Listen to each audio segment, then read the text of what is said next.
नमस्कार शेतकरी बंधूंनो, मी विवेकानंद बिरगाळे पाटील, संचालक किसान ॲग्रोटेक, आसना कॉर्नर नांदेड, निळा रोड नांदेड आणि आदित्य ॲग्रोटेक सोमठाणा फाटा भोकर. आपण आज नांदेडच्या बाजूला एक गाव आहे, त्या गावात आलेलं आहे. मला वाटतं या गावाचं नाव काय आपलं आहे? बोंडार हे गाव आहे. आणि सर्वप्रथम तुमचं नाव सांगा शेतकरी बंधूचं. नमस्कार, मी बालाजी चांदोजी आरसुळे, मुक्काम बोंडार, तालुका जिल्हा नांदेड. आरसुळे, बालाजीराव आरसुळे आहेत. बोंडार हे गाव आहे नांदेडच्या बाजूला, मला वाटतं निळा रोडवर. या ठिकाणी आपण पाहता हळदीला त्यांनी किसान ॲग्रोटेक AI हळद तंत्रज्ञान हे वापरलं होतं.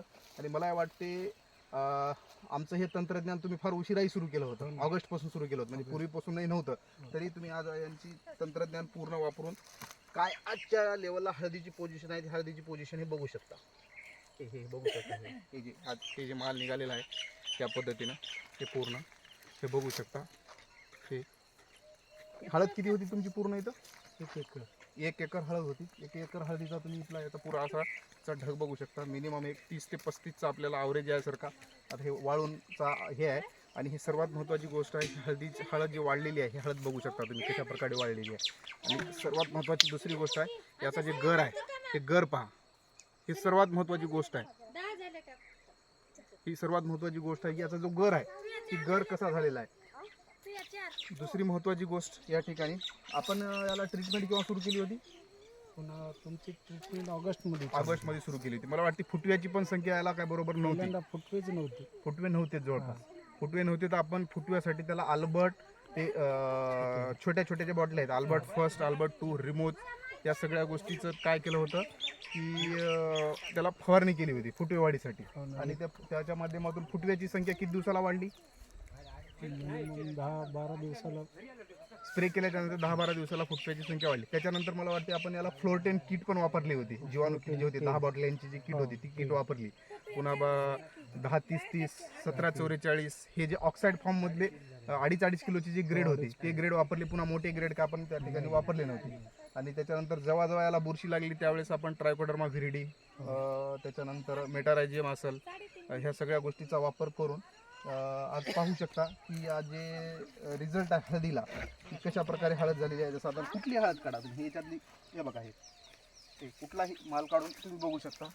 हे बघा, कुठलाही माल जरी काढला, हे बघा, आता हे बघा, एकसारखा माल आहे. जवळपास 30-35 पर्यंत ॲव्हरेज आपलं येण्याची शक्यता नाकारता येणार नाही. याच्या अगोदर तुम्ही हळद घेत गेलात? हो ना. पण अशी हळद निघाली का तुमची कधी? ही पहिली वेळच आहे. पहिली वेळेस.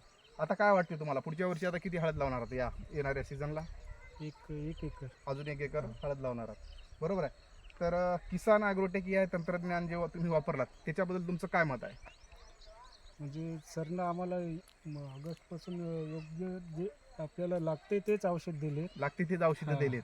म्हणजे आगावचे म्हणजे किसान ही एक सर्वात महत्त्वाची गोष्ट आहे की किसान ॲग्रोटेक या तंत्रज्ञान, सगळे शेतकरी म्हणतात की तुम्ही लागते तेवढंच देता, बिनकामाचं काही देईना.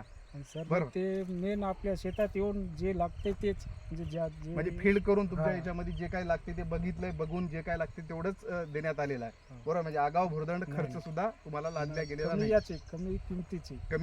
कमी किमतीमध्ये जास्तीत जास्त कसा फायदा होईल हे, आणि याच्यामधून काय उत्पादन झालं. कुठलेही पहा तुम्ही हळद, हे असू द्या, हे बघा, हे इथलं काढा का कुठलाही काढा तुम्ही, कुठलाही जरी काढलात, हे बघा हे.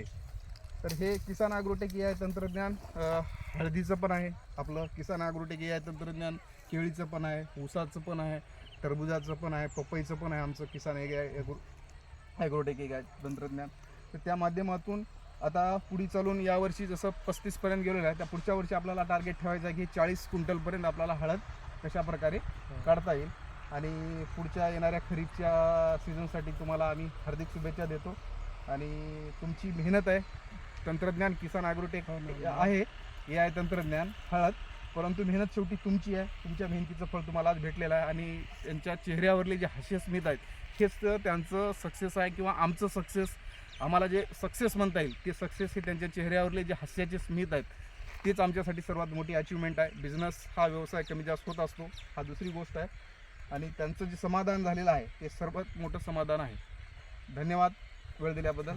धन्यवाद.